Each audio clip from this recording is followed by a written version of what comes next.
Hey everyone, you're listening to the Active Turnkey podcast, a podcast designed for hands-off, passive real estate rental investors. In the Active Turnkey podcast, you'll hear Tom Olson and Jarrod Stotmeister discuss all things turnkey rentals with other turnkey providers, service providers, and rental investors. Our goal is to help you reach your financial freedom and whatever comes after that. Let's go. Hello, everyone, and welcome back to the Active Turnkey podcast. I'm your host, Jarrod Stotmeister, and this is Tom Olson. And we're back with you here. And we have another podcast ready for you. And today we're talking about cash flow killers. Cash flow killers, huh, Jarrod? Mm-hmm. So you these just had things, to go there. Yeah, absolutely. You're just like trying to find wounds and just pour salt on them, aren't correct. I'm going to make it hurt today. Yes, okay. Jarrod's going to make it hurt. And that's he does this at the office quite often. That's right. It's just with the other people around the office somehow. It really maintains balance, and that's what I'm all about. Jarrod, mm-hmm. I think soon you're going to have a wanted sign around the office. Yeah, there are rumors around the office that something's coming, and I can sense it. Apparently, you're really mean to contractors, and you go and yell at them or something. Yeah, houses I've never been to. Houses you've never been to. Yeah, and it's amazing how we get accused of things that we never do, right, Jarrod? Right. Yeah. I love it. It's a great story. If you see this podcast and you want a great story, I'll be happy to share that with you. Okay, good. I like it. But going into cash flow killers, I mean, if you're investing in rental properties, these are the things you want to stay away from, the things you love to avoid. In some cases, you can. And some of those things we'll talk about. And then other times, there's absolutely nothing you can do about it. We're going to name those things. So maybe you can study up and think of some creative ways. And we have even recently had some of our investors reach out to us and say, hey, have you thought about doing this? Have you thought about doing that? And we definitely appreciate feedback. So if you hear this podcast and you think of something, we'd be happy to hear from you. But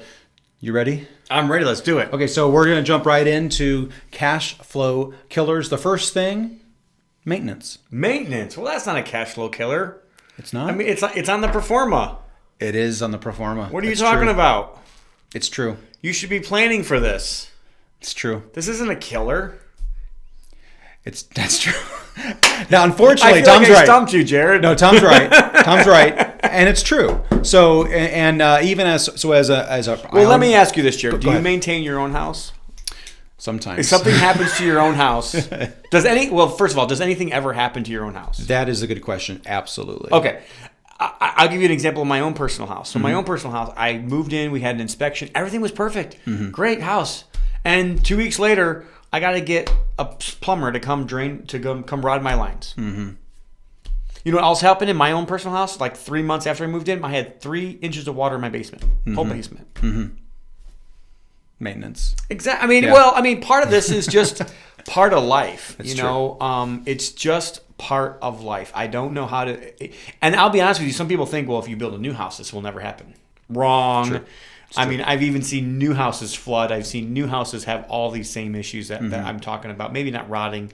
Okay, maybe you don't have rotting issues as much in new construction. But for the most part, even new construction houses have some issues. They may have a little less, and I'll admit to that.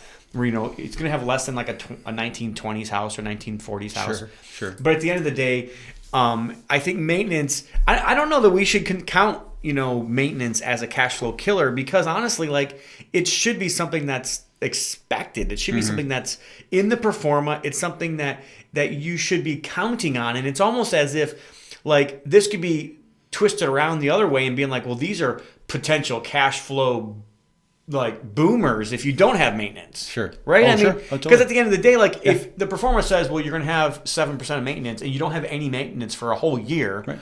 Like, we don't get anybody ever complain about that. No. Do we? No. Not that I mean, in fact, I've never even heard anybody mention it. No. Why is that? That's a great question. I think you're getting into psychology. And okay, sorry.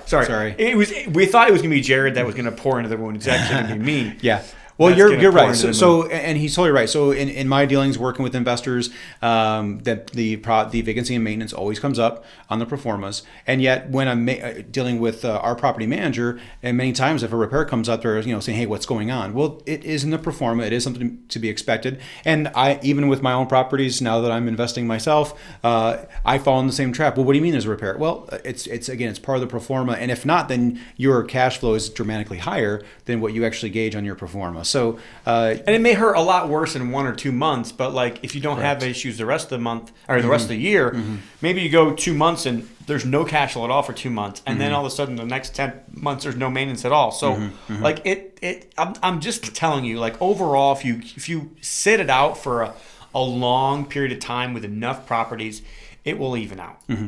So that's good. The second thing we had on here, so Tom pretty much wiped out the first one in maintenance. Just wipe it out. It's off the books. So we'll It is not a cash flow killer. We're not going to edit it out, but you can skip. It could be a temporary cash flow killer. Sure. Yeah. I'll give that to you. Well, I thank you for, at least you helped me there. All right, Thank Jarrod, you. Number 2 is taxes. Taxes, yeah. Well, Taxes. Well, again, taxes are in the pro forma. They are. However, taxes can go up and taxes can go down. So, I mean, and sometimes this is voter approved stuff. And everywhere you live, the taxes are a little different. Sure. So, I mean, I think you're going to explain how Indiana's taxes work and how ours taxes work. But every other state's different. Right.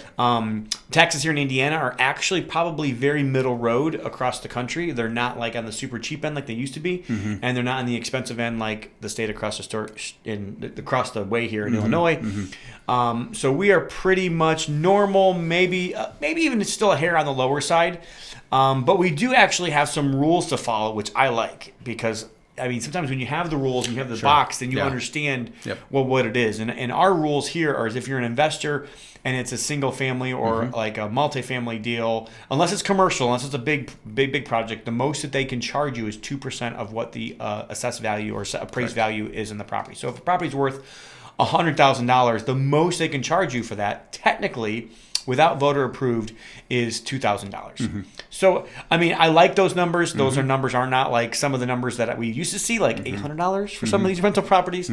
But at the end of the day, you can have a short-lived the taxes could kind of hurt you for a short period of time if they go up, or if your escrow payment goes up, or or what. So, and then also voter approved stuff, at least in our state, is temporary. So normally it can last for what have you seen, 2 years maybe at the most? It depends on the actual repair or what have you that they're doing, whatever you call it. Well, actually, it's number 3, so we're actually going to go there next. Gotcha. But one thing to kind of throw in there, though. But taxes can go up over time, and I mean, and Right. if taxes are going up, at least in Indiana, that means your property value is going up. It's true. Appreciation. So, and if taxes. If the property value is going down, well, then guess what? The taxes are going to go down as well. So that's a perspective to have. This point we just wanted to throw in there is, and many of you who do buy locally, you don't go through a provider, and that's okay. However, understand that in a state like ours, if you buy out the MLS and it was owned by a owner occupant, the agent's going to say, hey, low taxes. And so it's going to say $1,000 in this scenario. And so now you're basing your deal off $1,000. And in a future podcast, we're actually going to walk through and show you how, at least in our county, you can look up your taxes. But in that case, if you're basing your cash flow off $1,000, you're going to be rudely and upset. You're not going to enjoy that at all. It's going to double. What you should do is you should enjoy the time in which that you only pay $1,000, because it's not really real. It's not what you're supposed to be paying. You should be paying the $2,000. And you're right. And if you buy from us and there is a projected number, meaning we don't have a number that's at the 2%, it's currently at 1%, then yes, you will enjoy a few months of the 1% that's not in the pro forma as well. But bonus. If you're betting, yeah, more absolutely. bonus. We just give it away, guys. That's what we do. But just if you're gonna do that, you need to know where you're investing and understand those things, because it can definitely throw off your numbers if you're thinking, ooh, $1,000, I'm gonna destroy this deal. It's gonna be awesome. Actually, it's $2,000. So keep that in mind. Okay, so now also a little commercial there for us is a good provider is going to do the projection for you. So it's not going to be 1%. They're going to say, hey, that's today, but that's not what you're going to be holding. It's going to be 2%. So next thing, Tom was segueing right in. I brought him back in. I'm so sorry. And we weren't quite ready for it. I just jumped the gun. Tom will do that because he gets excited because he loves you guys. So the next thing. Premature shooting of the gun. Yeah, we don't do that. Not in the show. Was it aim, shoot? Aim, shoot, fire. Yes, aim, fire, shoot. Something like that. Yeah, Something okay. like that. I don't know, whatever they say. So, all right, shoot, aim, fire. Number 3, voter approved. Now, this is one that is completely out of anyone's control. Yeah, I mean, and there's some areas where they don't have a whole lot of this at all, and there's other areas where you're going to get more and more of it. And it's really weird because you would think like sometimes it's like the lower C-class neighborhood properties where there's more of this. It's not necessarily true. Sometimes there are, and sometimes there's none. So, again, I think this is state by state, county by county, even. It even goes down to the city, city by city within the county, or zip code by zip code, even sometimes. So sometimes there are reasons for this. Sometimes there's new sewage that needs to come in, or maybe a river needs to get diverted, or some big project that needs to happen. And I understand it. Sometimes it does actually help property values over the long haul if there are some of these things. But I think the other thing to think about is that it could happen, and there's nothing that really anybody can do about this. I mean, yes, when it comes to taxes, all in all, you can always go back and you can always fight them, and you can always say, "Hey, I don't think this is worth this much money."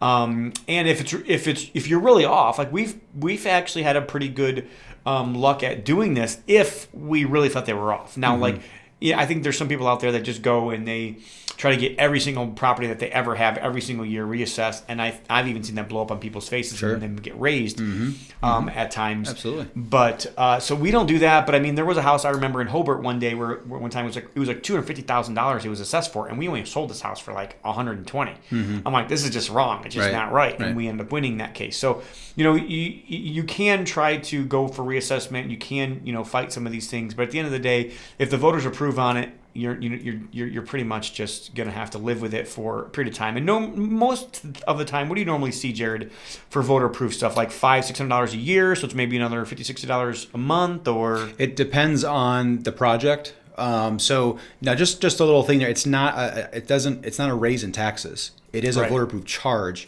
so it is something to keep in mind. So if you look at your taxes, they didn't really change. It's on in addition to. But to answer your question, I've seen anywhere from $80 to $1,200. Depending per year, depending on the project. So like in Hammond here locally, they're building a brand new massive high school. So some of the places around that area, those houses have seen some pretty high voter approved costs. Now, the other thing I would say is that Hammond got hit a couple years ago initially, and some of those have gone down $300 to $500. So you start to already see the decrease. So for us, we really want to make the numbers work, but there's also that variable there that is not a permanent number. And it does have an impact on your cash flow. And so one more thing, though, as far as a value add, and to kind of go on what you're saying, when it comes to these projects, it can be negative. If that's my house and it's $1,200 a year, that's straight cash flow I'm losing. I'm losing $1,200 a month in cash flow. That's bad. A year, yes. So in that case, I don't like that. However, studies have shown that, say for a school, for instance, that has these projects, they do tend to increase in attendance, meaning that for you, the investor, that's a bigger pool for more you. Demand. Correct, and in that case, more schools makes higher demand, and generally that would be a good thing for that area. So it might even raise the grades for the schools. So that's just one example of that. But so it's kind of like it hurts in the first end, on the front end, but then later you might be able to reap some benefits from that. So absolutely. So anyway, so we talked about that. So maintenance, we talked about, which Tom didn't like. We talked about taxes, and then we talked about here voter approved charges. Now the next one is an interesting one. Cash flow number 4, killer number 4 is tenant credits. Tenant credits. So if you deal with tenants at all and there's ever an issue at the property, they want a credit. Really? They want, yes, Tom. Man, why would they want a credit? They want a credit. So no, just say no. Yeah, that can work. We have done that. And it's true because in our experience, we've seen that tenants, once you give a credit, they want it all the time. For anything they could possibly do is get a credit. Yeah. Just say no. Stop it. Say no to drugs. Say no to drugs and to credits. You heard it here. That's number 2 on the list. And so, but those, there are some times when a credit is legitimate. So if we have here when you just cannot accommodate occupancy. So I mean, if something happens at the property and you just cannot keep a tenant there, they're paying rent, and so they do. So if something happens out of the ordinary. Sure. A tree falls on a house, and the place is not occupant. It's not good enough to be occupied. There's something wrong with the property. From time to time, and this shouldn't happen very often. Correct. But again, like maybe once a year we have it. Maybe I don't know if there's not much more than that, but. Occasionally a house is not occupied, and according to the lease, like you do have to maintain a property that's occupiable. So if the house cannot be occupied, then either the tenant would want a credit for the time that they can't stay there, or they should pay for rent. And then then maybe if you are helping them accommodate with other accommodations. So I don't think it should be both. I think it should be one or the other, but that could be a potential. But that's, again, I think I don't know if there's ever been a case in which that hasn't been because of some kind of outside damage that's happened, or some kind of thing out of your control, a tornado, massive, flooding, or like some kind of tree that fell on a property, or something that was, again, out of anybody's control. So in those situations, even if we last year we had record low temperatures, so we had like our highs of around negative 20 degrees, which is not normal. So we had situations where furnaces may have had some issues, but we got some space heaters over there. So in that situation, we made sure they were still warm, but we didn't relocate them, or in that case, they did not need credits. Now there have been times where, like you said, like at your house, if you can't rod, you need the lines rod, and you can't flush toilets, that may be a scenario where they may need to be relocated or get a credit of a sort there. But it's something to think about, and that does obviously hurt your cash flow. Or we have had even situations where there have been extended inconvenience. And when we say extended, we don't mean a one-day thing. Like over time, they've had to just deal with a scenario at a property, and so. But again, you want your property manager to really minimize that, because a tenant will take advantage of that. And in our experience, it's the first thing they ask for, if there's anything, is, can I get a credit? Can I get a credit? Can you get a credit? And so that's just say no. Try to say no. That's a very good idea, and so again, the best thing there is to know that your property manager is working for you in that instance, because the tenant is the one screaming the loudest when things happen. And so if they want a credit, they may come to you and say, what should we do? So no is the best option first, right? I would try to figure it out. Yeah. Okay. Sometimes it makes sense, but sometimes it doesn't. Yeah, and we don't like that because it's a cash flow killer. So here we go. Number 5, we're moving along. And this is one we just kind of tossed in here a little bit more for education. But that's mortgage corrections. Correction. Tom caught it right on cue. And I wasn't ready. Imagine that. So mortgage corrections. Now, the reason we're bringing this one up is kind of what we talked about a minute ago. You buy a house, and at the time it's supposed to be at 2%. Well, it's at 1% now, and then come next year it goes up. Well, if you have a mortgage and your taxes are part of your mortgage for the property, the first 5 months of the year, you're paying 1% tax. And that's what they have allotted on your mortgage. Then all of a sudden, your mortgage company gets the tax bill, and they find that now your taxes have doubled. So what does that do to your escrow? It basically doubles your escrow. And so now they're going to come back and they're going to double that. So your escrow is going to take a huge hit, and it's going to look like you're not making any cash flow. It's going to jump up to, say, a number to cover the first 5 months that you had at 1%. So I've had some investors who recently have had that situation happen to them last year in last spring. And so wait, they were making like a lot more money for the first 6 months? That is the end. Well, then, yeah, that's not... Again, I don't call this a cash flow killer. Right. This is literally just life, and this Correct. is just the escrow games that... a lot of times when you buy your own personal house... When I bought my own personal house, I was quoted that this is how much the payment's probably going to be. And then when I got my actual mortgage statement, it was like $50 less than that. Wow. That's what's happening here. Like, you were told by us...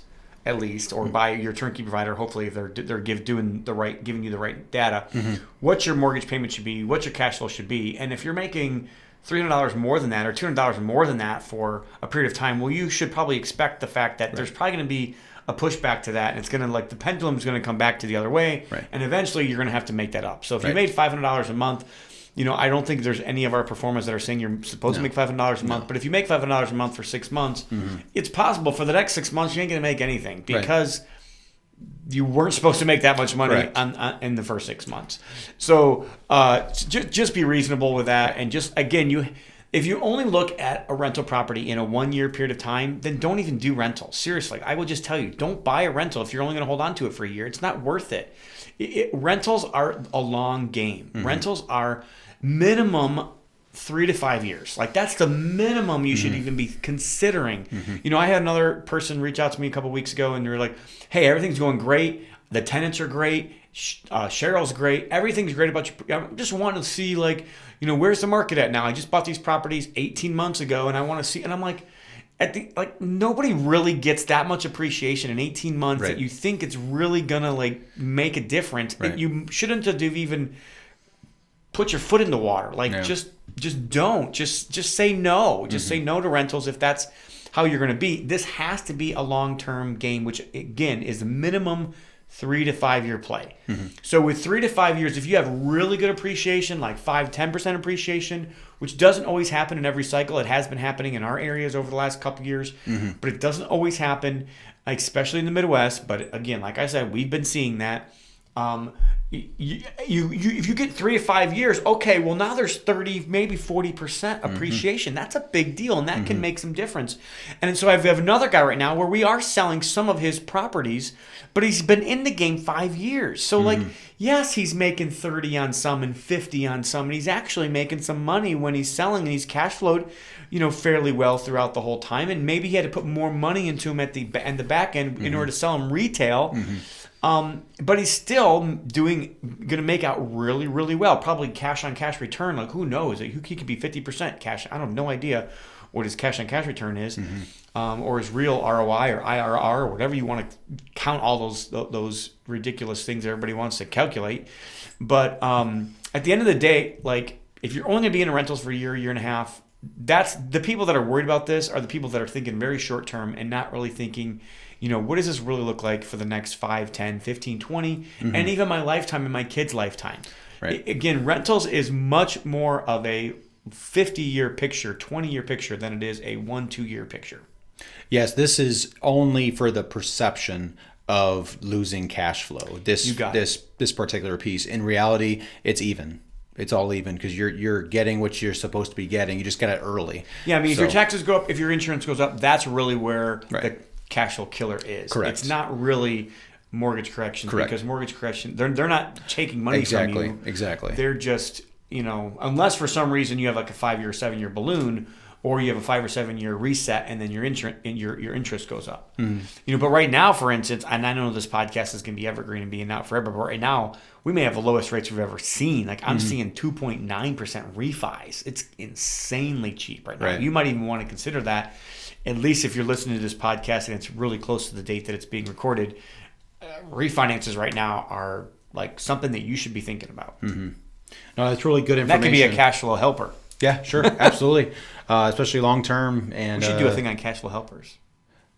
That's would people listen to that or I don't know. Would you guys listen to cash flow helpers? Do you guys at us. Only want to listen to like all the negative stuff and all the things that can hurt you, or do you want to actually see about the things that are actually helping you as well? I was even talking to a guy who's creating a software for investments, and like he was looking at a rental property and he was showing how like it only had like 4.5 or 5% return on investment, and I'm like, well, is that really all there is did you count actual depreciation in that? Like the guy actually got a massive benefit because he's depreciating this much money. Does that even count it in there? If you just add the depreciation, he's probably already at like 9%. And then what about the appreciation? Did this house appreciate in the last?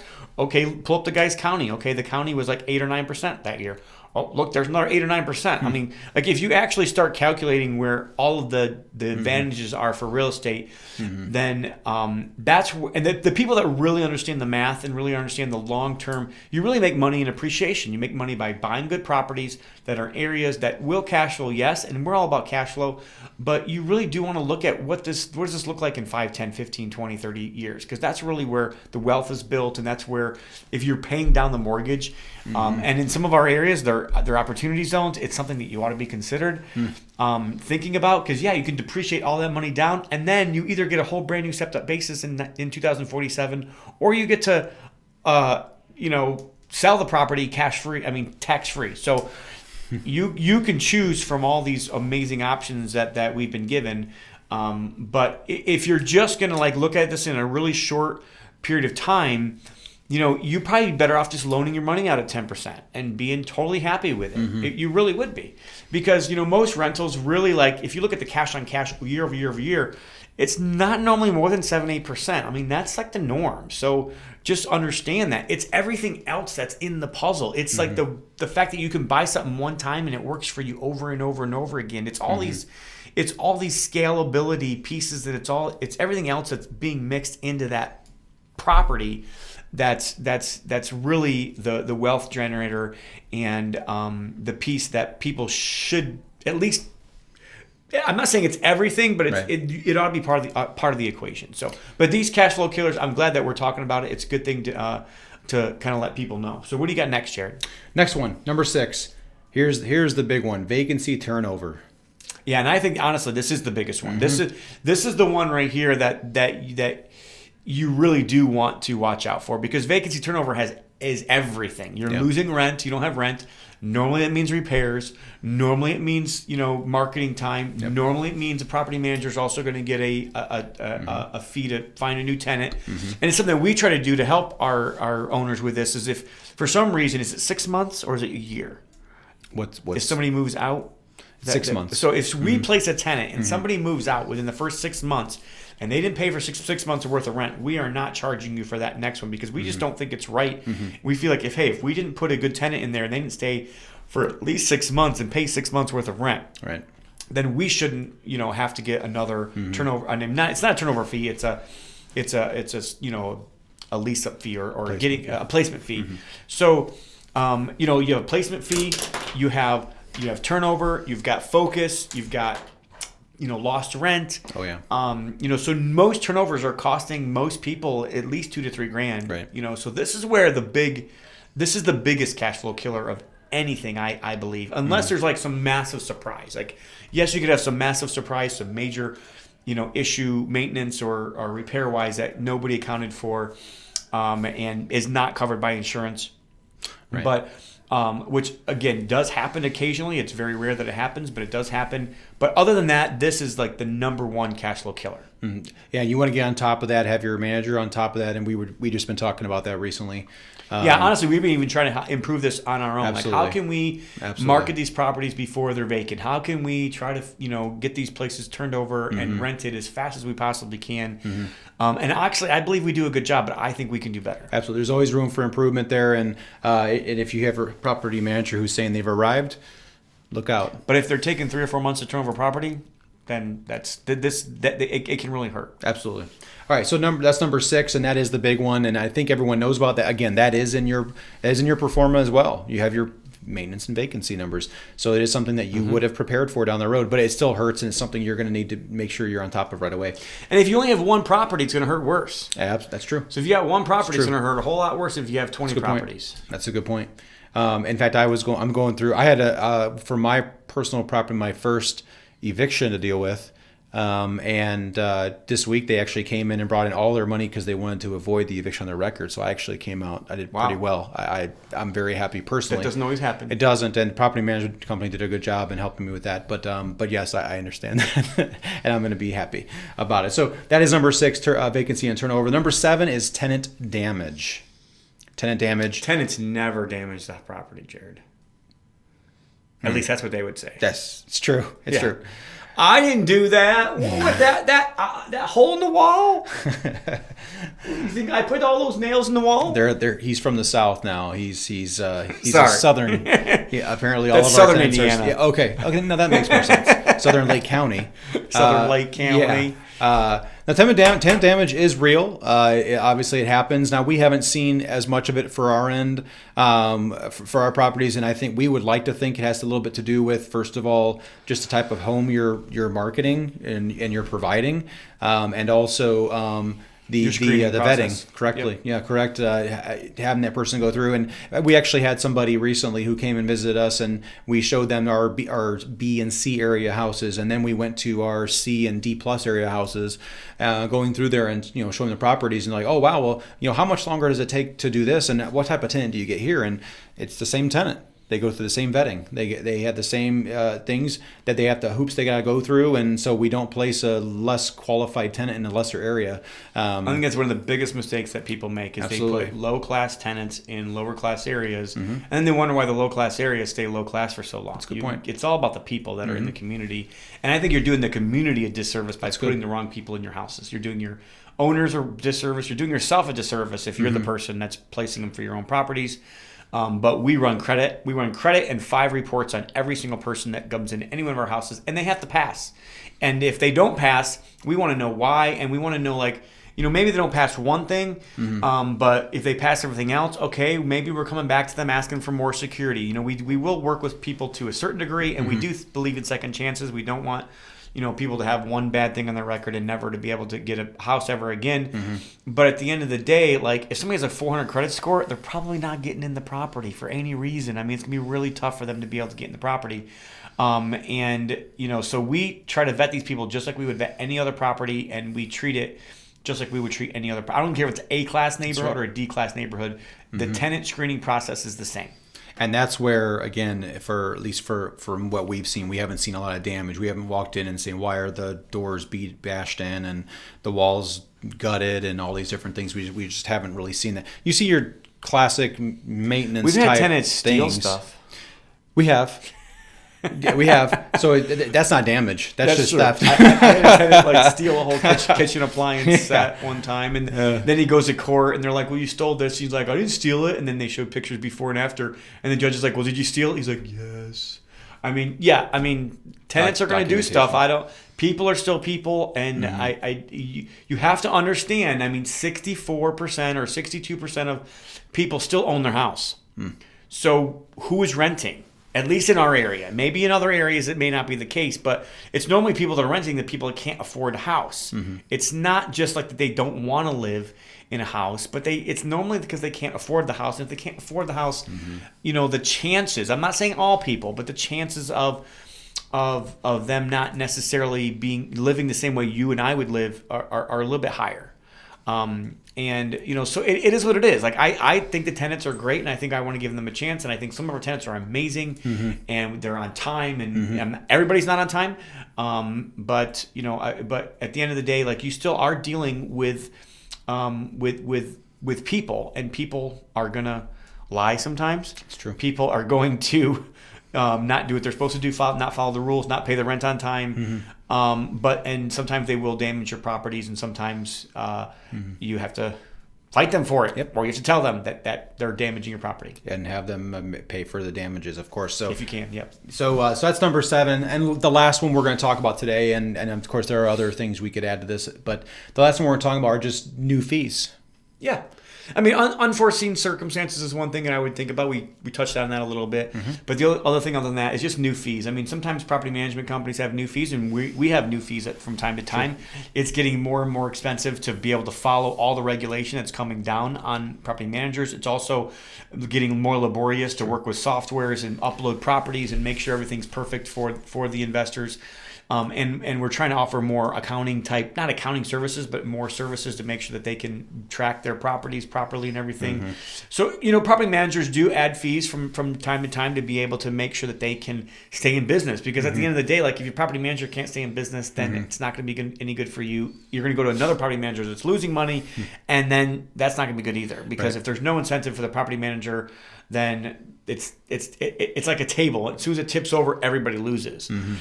So that's one thing. But more than property manager fees is I see municipality fees. We see rent things that can come up, rent inspections that can come up.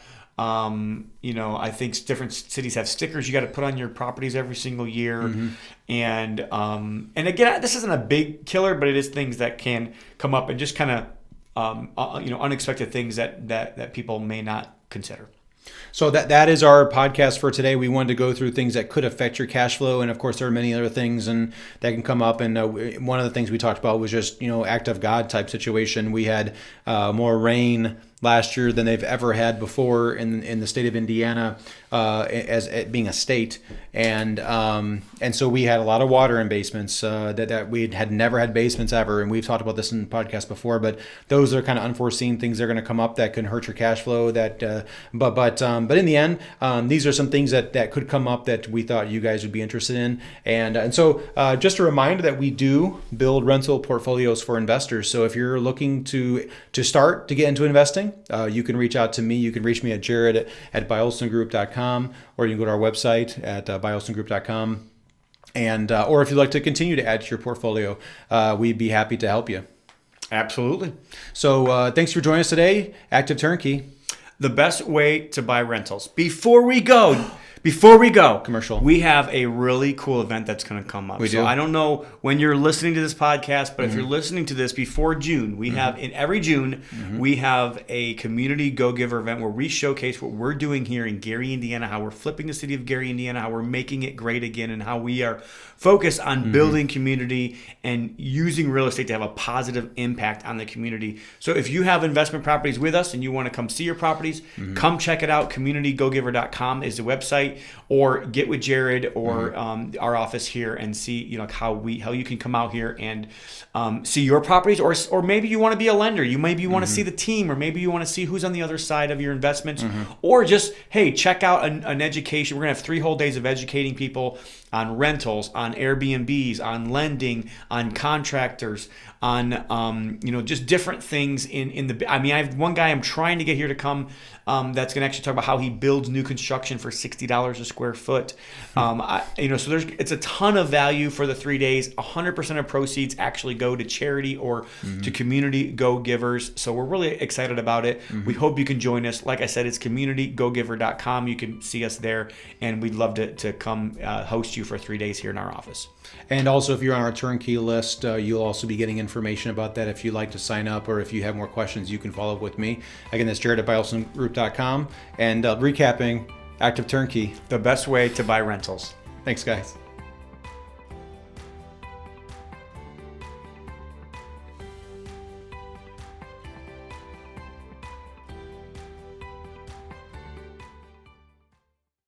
Olson Group Network makes no warranty, guarantee, or representation as to the accuracy or sufficiency of the information featured in this podcast. The information, opinions, and recommendations presented in this podcast are for general information only, and any reliance on the information provided in this podcast is done at your own risk. This podcast should not be considered professional advice. Unless specifically stated otherwise, Olson Group Network does not endorse, approve, recommend, or certify any information, product, process, service, or organization presented or mentioned in this podcast, and information from this podcast should not be referenced in any way to imply such approval or endorsement. Any third-party materials or content of any third-party site referenced in this podcast do not necessarily reflect the opinions, standards, or policies of Olson Group Network. Olson Group Network assumes no responsibility or liability for the accuracy or completeness of the content contained in third-party materials or on third-party sites referenced in this podcast, or the compliance with the applicable laws of such materials and/or links referenced herein.